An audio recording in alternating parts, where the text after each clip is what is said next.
Okay. On Tuesday, I mentioned, this is the first time I've done Math 122 in this remote setting. And one of the things that may be a little challenging for me as we go through the semester is timing. Figuring out, how much can we cover during our time together during our class meetings. And so there may be days where I run right up against the end of class. There may be days where I finish a little early. I'm going to try to do my best to sort of map it out in a way that ideally sets it up that we finish with covering the new material with a little bit of time left for you to ask any questions you have about anything we may have worked on so far. If we don't leave enough time in class for you to ask those questions, please feel comfortable emailing me with questions. I have taught 122 in the purely online format for a really long time. And so over that time, I've tried to get better and better at answering questions in a very understandable way via email. So I encourage you to do that. If you aren't able to get questions answered in class, or you just rather ask them by email, that's perfectly fine too. Please take advantage of that line of communication. All right, let's talk some problem solving. We did a lot on Tuesday. Here's a little bit more. Just a quick reminder of Polya's 4 steps. And that is the first thing you'll want to do is make sure you understand the problem. What is it that's being asked here? Devise a plan. Figure out, okay, the strategy I'm going to use is, and you figure out, okay, now that I know what I'm looking for, here's how I'm going to go about finding that. Carry out the plan. You actually do whatever it is you came up with.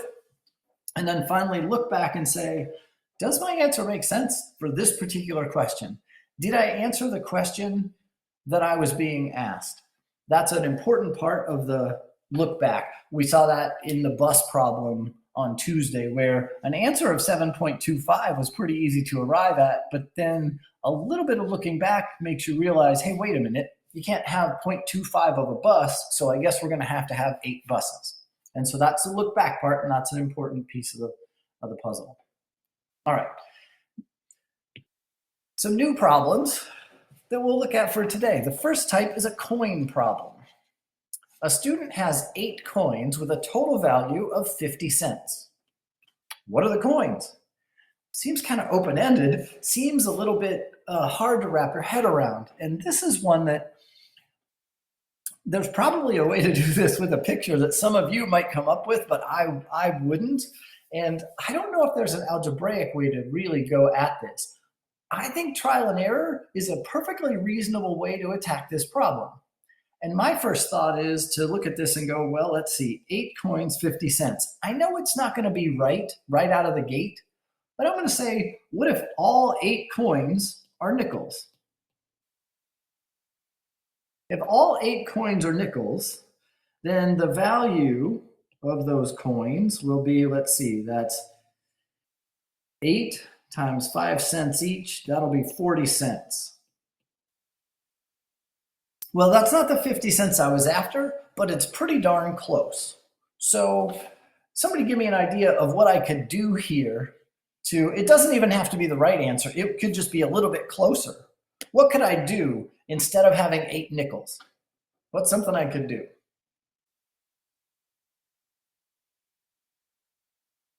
10 dimes. Okay. 10 dimes, Isabella. I kind of like that suggestion. 10 dimes. What that does is that gives me my 50 cents.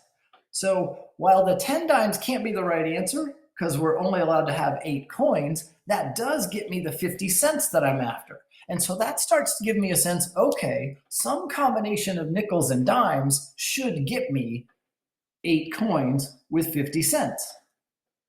8 nickels was not enough money. And 10 dimes is too many coins. So where do I go to try to refine this to get to an answer that works? And if you happen to already have the answer for it, that's okay. If you want to take a step in that direction, that's okay too. Change 2 of the nickels to dimes. So there's Leslie's suggestion. It's an excellent one. Here's what I'm going to do as a step before that. I'm going to say, you know what? What if I change one of those nickels to dimes? What if instead I have 7 nickels and 1 dime? That keeps me with my 8 coins that I need.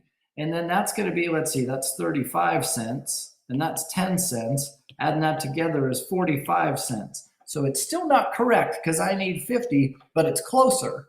When I had 8 nickels, I had 40 cents. 7 nickels and a dime gets me 45 cents, so I'm a little bit closer. And now we're going to do what Leslie suggested. We're going to go with 6 nickels and 2 dimes. That's the 8 coins that I need to have. And then 6 nickels will be 30 cents. 2 dimes will be 20 cents. That's the 50 cents that we need. And so that is a correct answer for our question. And we just trial and error this thing. I know, I think trial and error gets kind of a bad rap sometimes, but you know what? It can be okay in certain situations. This is a really tough one to come up with an algebraic equation for. But trial and error, we can get really close right away. And then so that makes it not that hard to figure out how to get to the answer. Trial and error can be a perfectly valid method in certain cases. And I want to sort of say that over and over because I think sometimes it gets a bad rap. I'm going to have you try a coin problem that's similar to this. Matt has 9 coins and none of them are dimes. He has more nickels than pennies and 3 times as many quarters as nickels. What's the smallest amount of money that Matt could have? The smallest amount here is an important part of this problem, which I'll explain when we finish it. But you go about this any way you want to. Matt has 9 coins. None of them are dimes. We know that he does have nickels, pennies, and quarters. All right. I'm going to set up a poll for this one and have you tell me the smallest amount of money that Matt could have.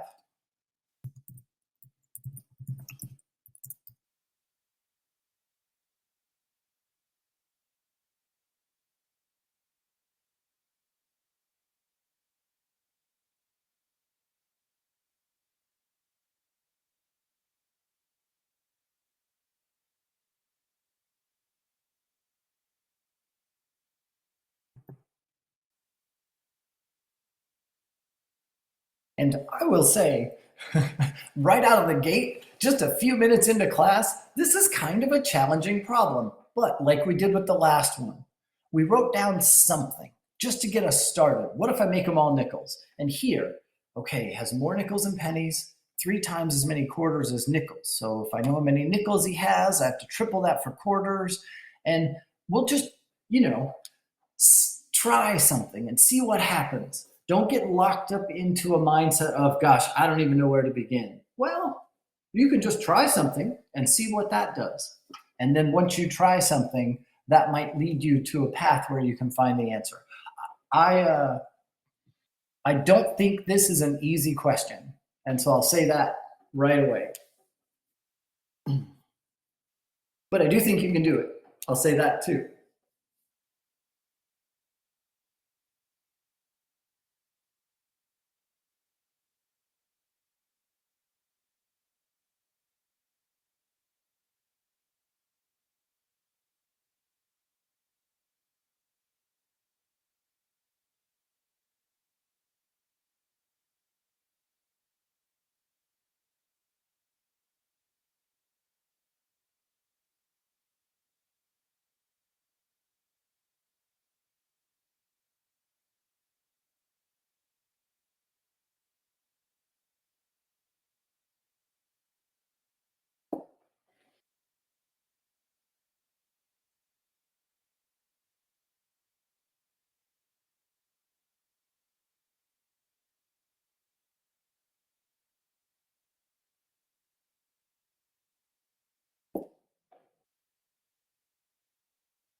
Oh yeah, I was going to say when you try something, if you know that okay, I tried it, but that doesn't seem right, it's okay to bail out on that and try something different. That's okay. Nothing wrong with that. We'll go another 20 seconds on this, and then we'll talk about it.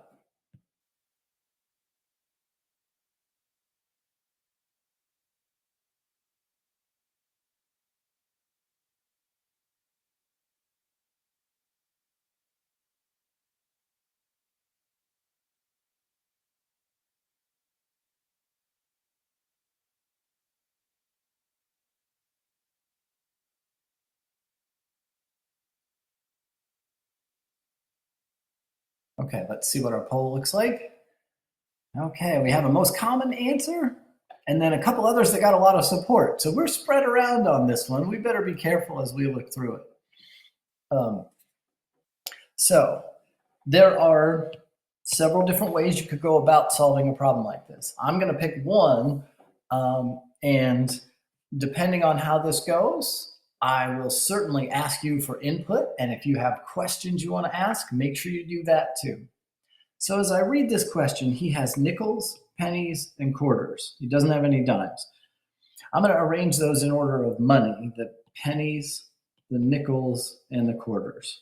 Or, yeah, pennies, nickels, and quarters.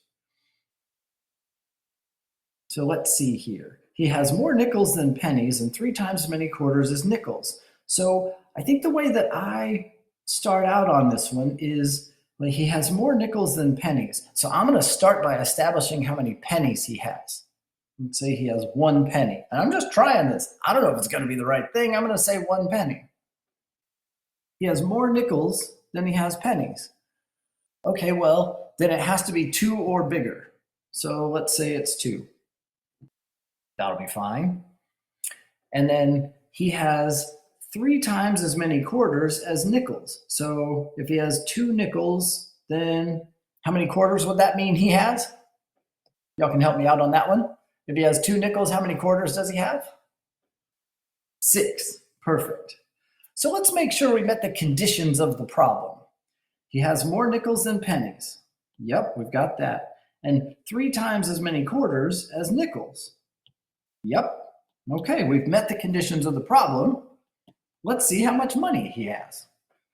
So that would be 1 penny would be 1 cent. I'll do it in terms of cents. 1 penny would be 1 cent. 2 nickels would be 10 cents. And 6 quarters, let's see, 6 times 25, that's $1.50. And so with 1 penny, 2 nickels, and 6 quarters, Matt ends up with, it looks like, $1.61. That was one of the more common answers, but it wasn't the most common answer. If anybody wants to share what they did, or if they have questions about how we got here, please jump in and let us know. You can either microphone or you can type either way. If this is, oh, okay, I totally get it. I see why $1.61 would be the answer here. Then fantastic. You don't have to share anything with us.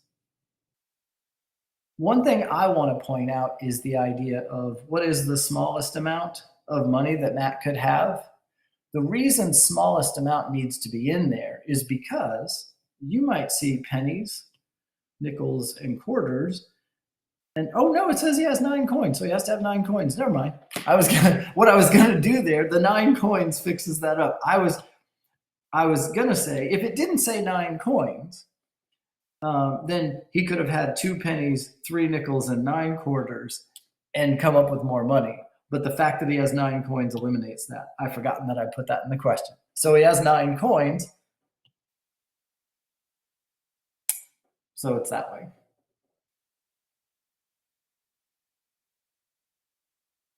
If anybody has questions, comments, I did it this way and came up with a different answer, and I think what I did is okay, now's a great time for that.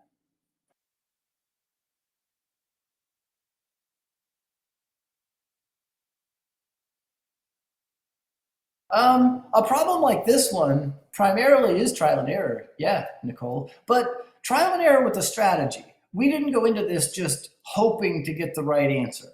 we were very purposeful about our trial and error. We started over here with more nickels than pennies. We're after the smallest amount of money, so I'm going to give him the smallest number of pennies possible.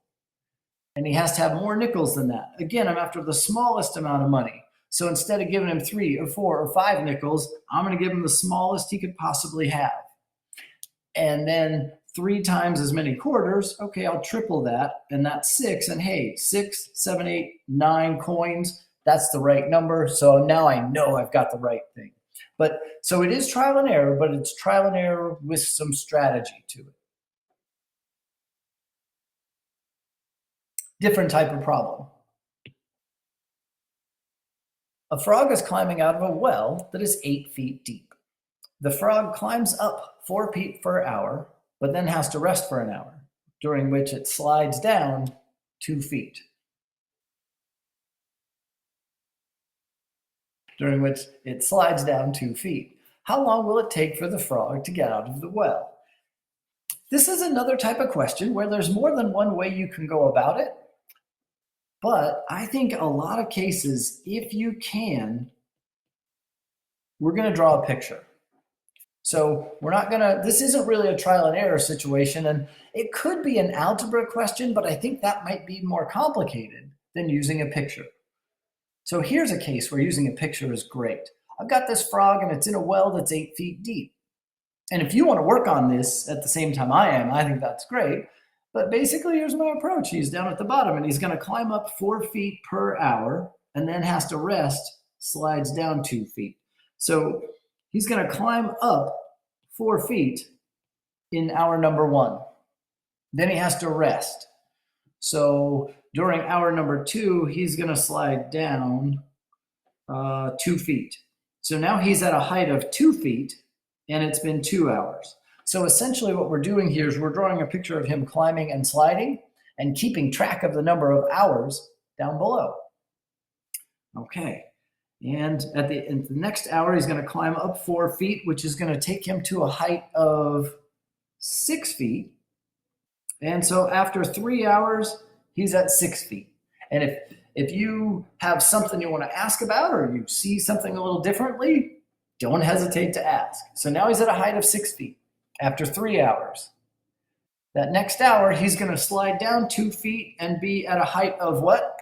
Where will he be after this next hour? 4 feet. Perfect, Leslie. He's at a height of 4 feet now. And then that 5th hour, he's going to climb up 4 feet, which is going to take him to 8. And he's out of the well. He made it how high he needed to get to, and it took 5 hours to get there. So climbing up 4, sliding down 2, up 4, down 2, up 4, he made it out of the well in 5 hours. And again, there may be a way to do this with an equation. There may be a way to do this with trial and error. But here, I think a picture is an excellent tool.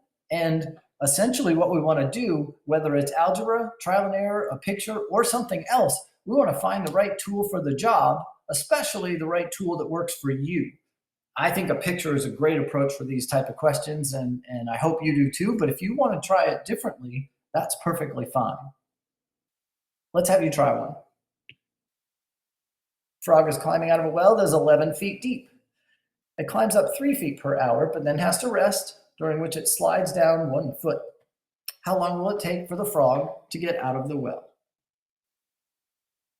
Sorry about that typo there, but I'm going to set up a poll for this one and have you tell me, how long will it take?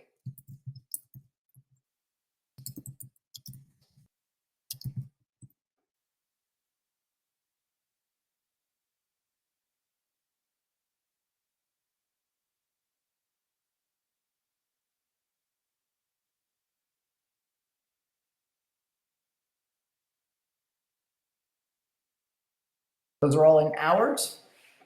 You pick the one that's how long it'll take the frog to get out of the well. You can do it with a picture like I did the last one, or you can use something else if you want to.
And again, this is one of those cases where maybe you don't see the answer you found. If you don't, that's okay. Pick the one that's closest to yours, because that's how I'll know you had enough time to solve the problem.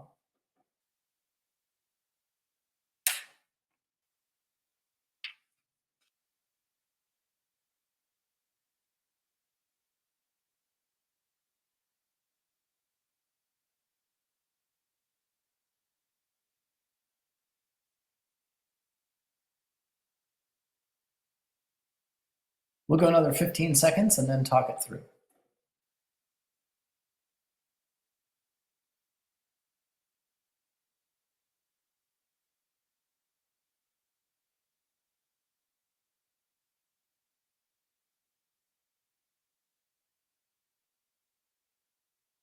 Okay, let's see what we've got on this one.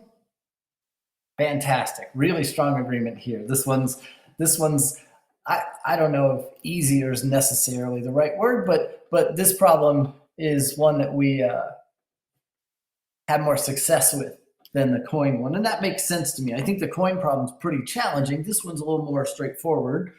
All right, let's see here. We've got our frog in the well, and it's 11 feet deep, so that's what we're trying to get to. Climbs up 3 feet per hour and then slides down 1 foot. So in the first hour, it climbs up to 3 feet. And then in the second hour, it slides down, so it's at 2 feet. Then it climbs up 3 more feet, so it's at 5. That was hour number 3. Then it slides down, so it's at 4 feet after 4 hours. Then it climbs up 3, and it's at 7 after 5 hours. Slides down, it's at 6 after 6 hours. Essentially, all we're doing here is drawing a picture of our frog and keeping track of the hours on the bottom. Goes up 3 more, it's at 9. Takes that 7 hours, then it slides down to 8 after 8 hours. And then it makes it to 11 feet in that 9th hour. And so it takes 9 hours for our frog to get out of the well. One thing I do want to say, if this had been a 10-foot deep well, it would take in the same amount of time, because once it crosses the 10-foot mark, that's when it's out of the well, and that's the number of hours we're looking for. So even if it had been 10 feet deep, it would still be 9 hours, because that's when it gets out of the well. That's when it gets past the 10-foot mark. Any questions about that type of problem? Or do we move on to the next one? All right. Patterns. Patterns are something that we will spend quite a bit of time with. We'll see different kinds of patterns in chapter 6 as well. But for right now, we're just looking at seeing the same word or the same pattern repeated over and over and over again. And so if we have something like this that's going baseball, baseball, baseball, baseball, baseball, if that pattern were to continue, what letter would be in the 50th position?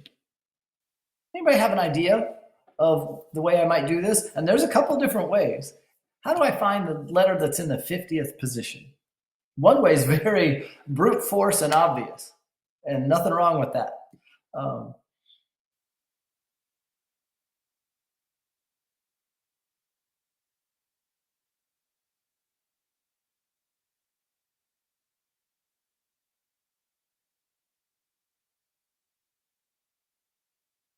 Okay.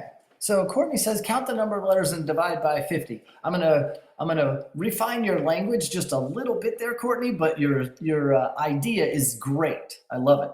So the brute force approach, which nobody wants to do, is write this out over and over and over again until we have 50 of them. That would work, but like you're all thinking, there's got to be a better way than that, and Courtney's nailed it. So what we're going to do is we're going to count the number of letters. So if I look at this word, baseball, it has 1, 2, 3, 4, 5, 6, 7, 8 letters. So baseball by itself has 8 letters in it. What that means is every 8 letters, this thing's going to repeat, repeat, repeat, repeat. And when I said, Courtney, I was going to refine your language just a little bit, we're not going to divide by 50. We're going to divide that into 50. We're going to divide 50 by that number. And I hope that makes sense. If it doesn't, feel free to let me know. And I'm guessing that's what you meant. I just want to make, no, you're fine there, Courtney. I just want to make sure that we're understanding each other. So I have 50th position. I want to divide that by 8. And when I do that, 50 divided by 8 equals. What I get is 6.25. Now, what's really important here is that we understand what that answer means. Because 6.25 by itself doesn't really tell us very much. What this tells us, and the part of this that we actually care about, is this whole number right here, the 6. Because what that means is, in order for me to get to the 50th spot, I'm going to go through baseball. That's 8. Baseball again is 16. Baseball again is 24. Baseball. I'm going to go through the entire word 6 full times. And then I'm not going to quite be at the 50th letter yet. I'm going to ignore this remainder part. We don't want to try to force that into here because really that 0.25 means something, but it's not going to lead us directly to the answer we're looking for here. Instead, I know I'm going to go through baseball all by itself 6 times. How many letters will that be? When I've gone through baseball 6 times, how many letters have I counted? When I've gone through baseball 6 times, how many letters have I gone through? Just doing baseball 6 times. Excellent, Xochitl. Excellent, Leslie. Perfect. So if I do baseball 6 times, then I've gone through 48 letters.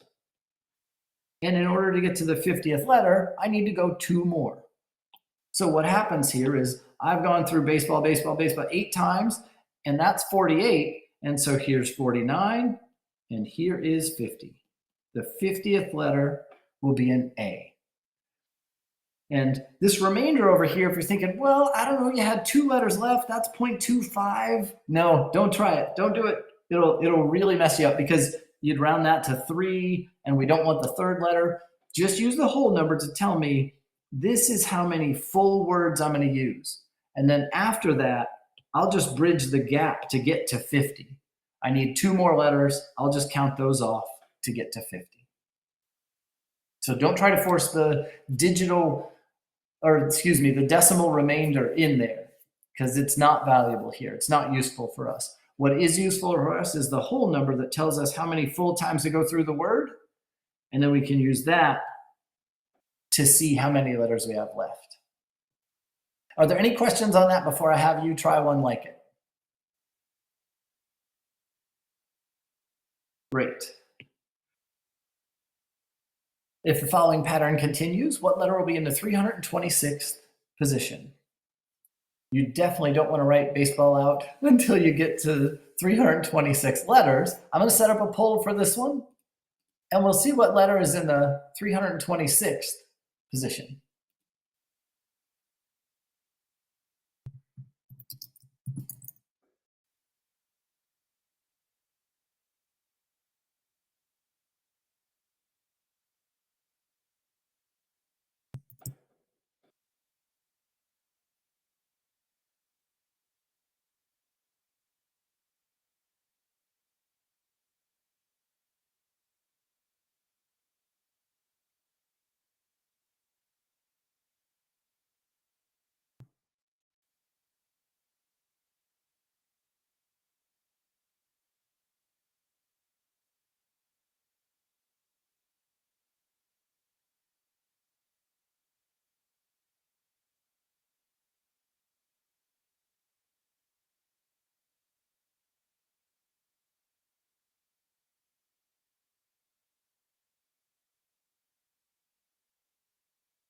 Oh, that's interesting.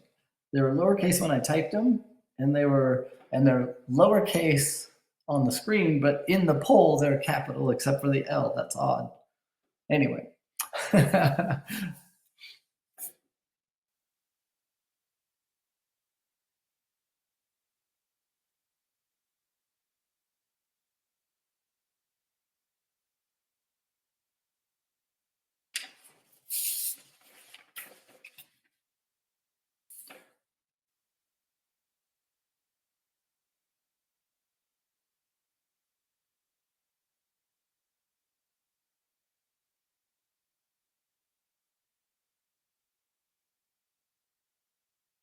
And here again, we could write it out over and over again, but what this is focused on is the act of division, and then the key here is the remainder. This gives us a real nice look at remainders and how they can be useful. A lot of times if we're doing long division and we come up with a number with a remainder, well, what is that remainder for? What does that remainder mean? What does that remainder do? Well, this is a perfect example of how that remainder can fit into something relatively practical.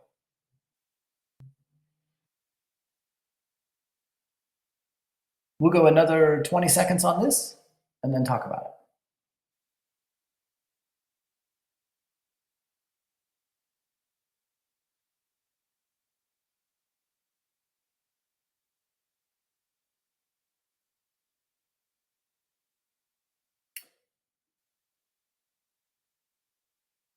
All right, let's see what our poll looks like. Okay, really strong agreement on this one. That's good. A couple that have a different answer, and we'll talk about it. And when we do that, if you don't see why the answer was A, you make sure to let us know. So here, what we're looking at is we're after the 326th position. Our word has 8 letters in it. So we'll do 326 divided by 8, and we'll see what we come up with. That's 40.75. Remember, we are not going to concern ourselves with the remainder part of this. We are just looking at the whole number, or the decimal remainder part of this. We are just looking at the whole number in this decimal answer, 40. That means we're going to go through the word baseball 40 times. Baseball has 8 letters, so 40 times 8, that's going to be 320 letters that we get by using the full word 40 times. To get from the 320th to the 326th, I've got to count forward 6 letters. And let's see, that'll be 1, 2, 3, 4, 5, 6. So the 326th letter will be the second A in the word baseball. So we're not going to round this to 8. We're not going to use the 7. We are not going to use the decimal part of the remainder at all. We're just using the whole number part to see, hey, that's 320 letters. How much further do we have to go? We have to go 6 more, and we'll count those off and wind up at the A.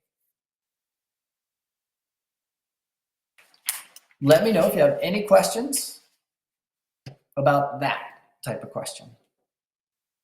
And, basically what we've got here is 340 times 8. If we were to divide this and keep the remainder instead of the decimal part, our remainder would be 6, and that's what we're counting. All right. Another question that is kind of related to remainders. I use pigeonhole because we're trying to put stuff in boxes. There are problems that are related to what's called the pigeonhole principle. This isn't exactly those, but it kind of is because we're putting things into groups. So we're putting them into like pigeonholes. When items from a box are placed into groups of 3 or into groups of 7, there's always one item left over. What's the smallest possible number of items in the box? So when items from a box, so I have this box of items, I don't know how many are in it. And I'm going to take them out of the box and I'm going to put them in groups of 3. And when I do that, there's one left over. Okay, you know what? I'm going to put them in groups of 7. When I do that, there's one left over. What's the smallest number of items in the box? I'm going to let you think about this one for a minute. And I'm going to let you throw an idea my way if you come up with something. And then we'll talk about it together. I originally thought I was going to do this one and then just move on with it. But I think we're doing great on time. I'm going to let you try it and see what you come up with. I will tell you that a key here is the idea of a remainder. And so have that in mind as you try it. We're certainly going to talk about it all together. So if you're sitting there thinking, gosh, I don't even know where to start, that's okay. We are going to talk about it, but I want to give you a chance to try it.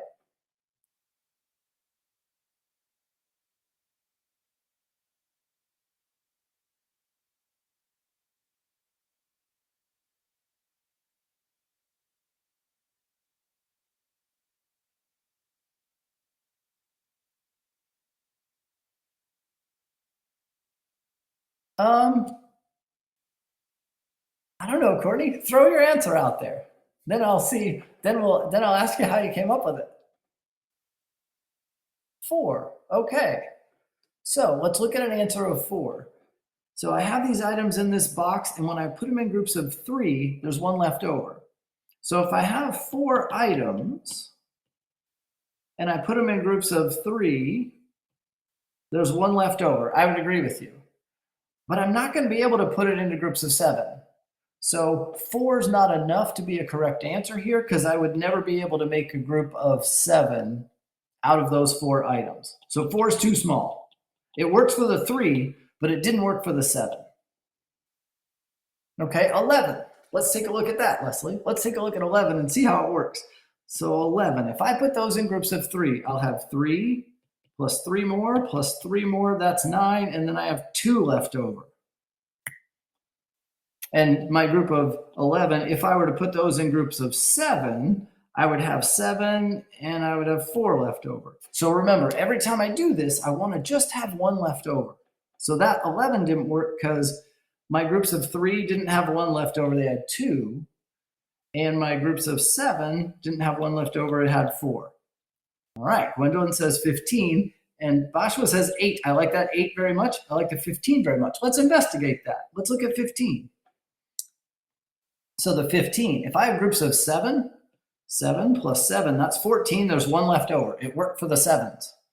With the 3, 6, 9, 12, 15, I don't have any left over.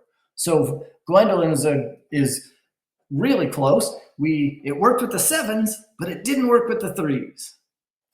So 15's no good. But I think the strategy you used to get 15, Gwendolyn, and also the strategy Bashwa used to get 8 is going to get us to our correct answer here. So when I look at these numbers and I think I need to have 1 left over, that means I always need to have a remainder equal to 1. It's a little bit trial and error, but there's definitely some strategy here. If I'm trying to put these in groups of 7 and have a remainder of 1, Bashwa's is the smallest possible number I could have, 8, because I could have a group of 7 and I'd have 1 left over. That would work. Let's see if 8 works for the groups of 3, though. I would have 3 more, and then I would have 2 left over. So that didn't work. So 8's no good. But what I can do then is I can jump to Gwendolyn's. I can say, well, you know what? What's the next number that would give me a remainder of 1 if I had groups of 7? And I'm using the bigger number here because it gets me there faster. You could use the smaller number, but using the bigger number gets you there faster. So I tried 8 because that would have a remainder of 1, and that didn't work. So now we'll try 15. And we looked at 15, but just to revisit it, if I try 15 with my groups of 7, I have 1 left over. Perfect. It worked with the 7s. With the 5s, though, 3, 6, 9, 12, 15, none left over. Didn't work. I need to have 1 left over. So 8 didn't work. 15 didn't work. What do I want to try next? Courtney's jumped to 43. Let's take a look at 43. Let's take a look at 43 real quick and see what happens there. All right, if we use 43, let's see here. So 43, I would have, let's see, 7, 14, 21, 28, 35, 42, 1 left over. Excellent. And then with the 3s, let's see, if I do 3, I'll eventually get to 42 and have 1 left over. So 43 does work. 43 works because if I do 43 divided by 3, I get a remainder of 1. And if I do 43 divided by 7, I get a remainder of 1. So 43 works. But is that the smallest possible number? Yesenia suggested 22. Let's take a look at that. Now, first, I do want to say that 43 worked. 43 gave us one left over with sevens and one left over with the threes. Let's see what happens with 22.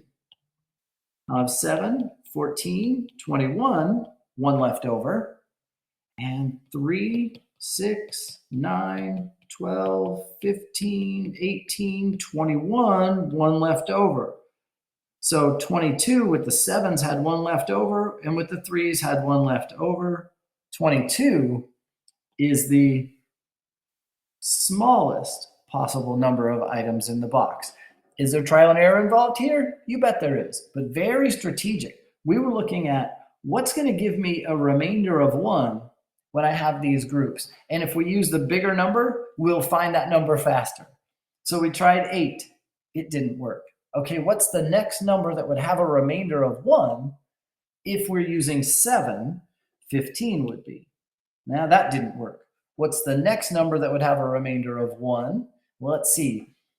7 times 3 would be 21, so 22 would have a remainder of 1, and that worked. I'm guessing, Courtney, where you got the 43. Well, 7 will go into 42, and there'll be 1 left over. 3 will go into 42, and there'll be 1 left over, and 43 worked. It just wasn't the smallest possible number. And so that's our strategy for a number like this. We're really zeroing in on remainders. I think they're cool questions because they sort of lean into division and remainders and number sense. I think they're terrific.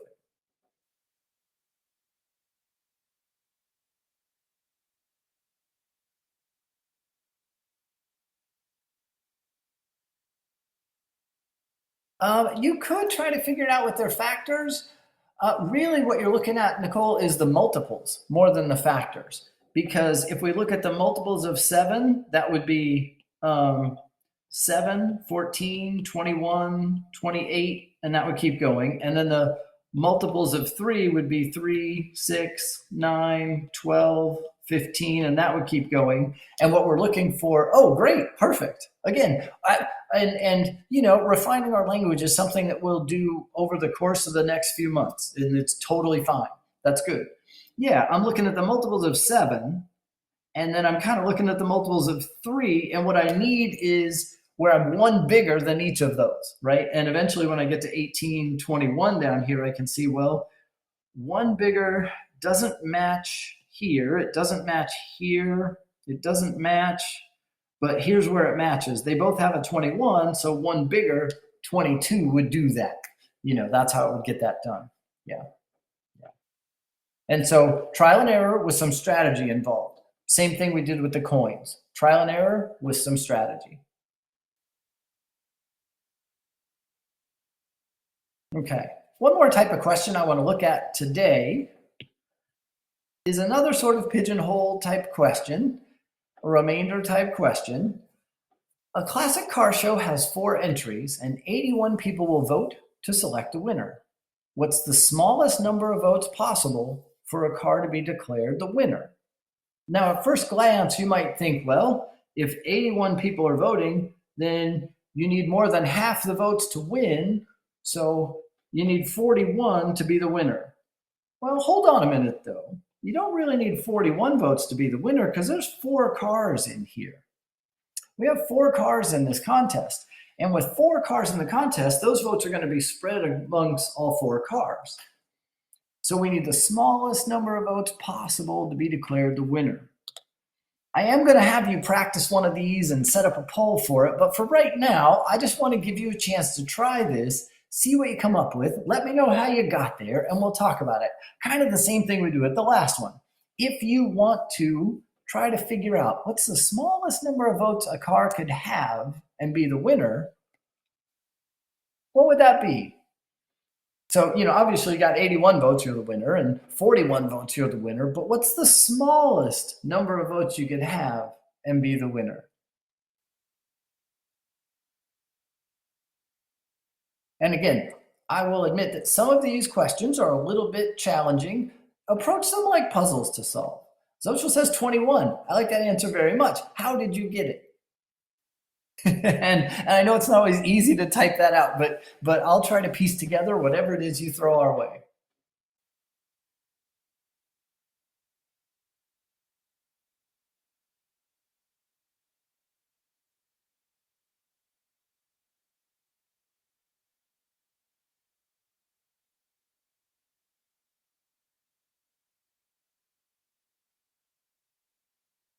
All right, I like what Leslie's got there. I need you to reverse that fraction, but your sentiment is perfect.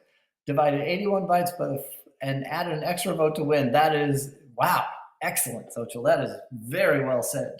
And Leslie, I know exactly what you meant there. Right. So we have 81 votes. If we divide them equally among the 4 different cars that are in this, when we do 81 divided by 4, we get 20.25. And very much like the problem we saw with the baseball, baseball, baseball, baseball, the repeating patterns, we're going to ignore the remainder here and just look at the 20. So basically what I'm saying here is that each car can get 20 votes. So car A, car B, car C, and car D, each one of those can get 20 votes.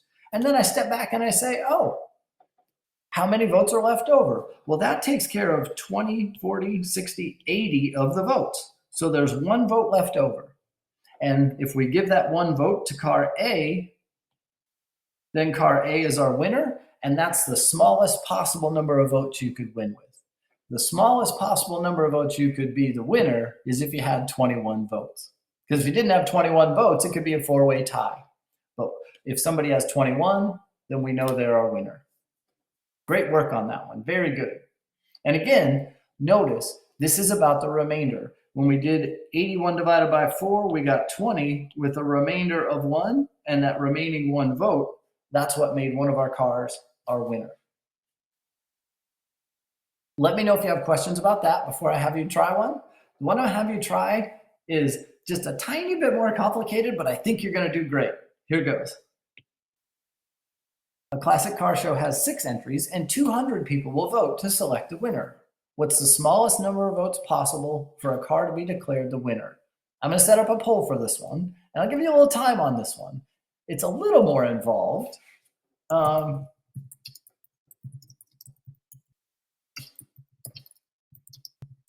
I think you'll do all right.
We'll go another 30 seconds on this and then talk about it.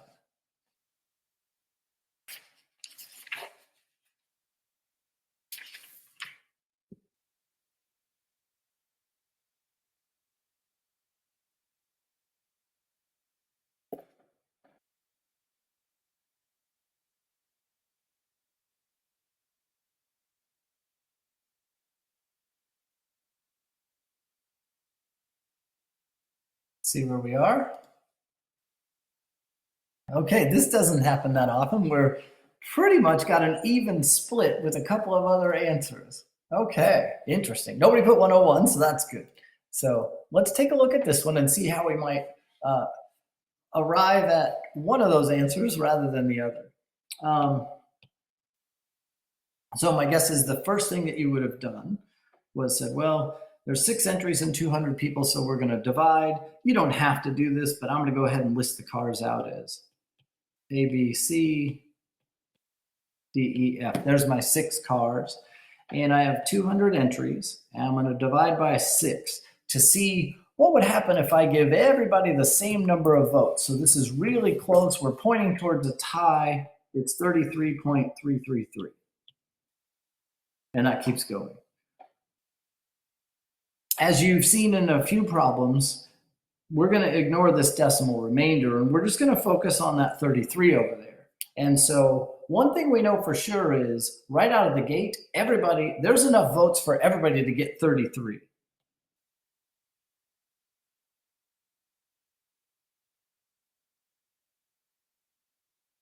So everybody can get 33 votes. And then what we have to do is figure out, okay, how many votes is that? If everybody gets 33 and we just have this tie going, how many votes are still out there? And so to find that, well, we have 6 cars times those 33 votes, which takes us to 198. Well, there were 200 votes and 198 have voted, so there are 2 more votes that haven't been given away. One thing you might think is, well, okay, there's 2 votes that haven't given away. So if I give 1 to A and 1 to B, now I have all 200 votes accounted for. Do I have a winner that way? No, I sure don't. These 2 are tied. That didn't do it. So instead of just giving 1 vote to A and 1 vote to B, what do I need to do instead?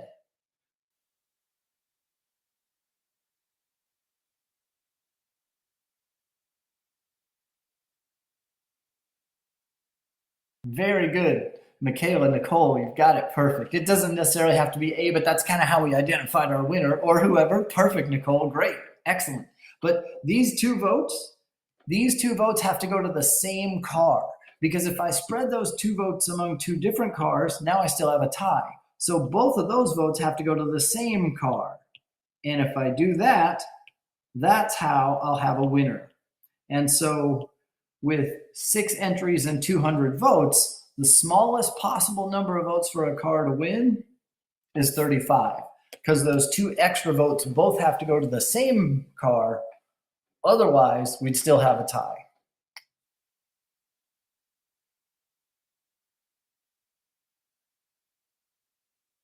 Let me know if you have questions about that.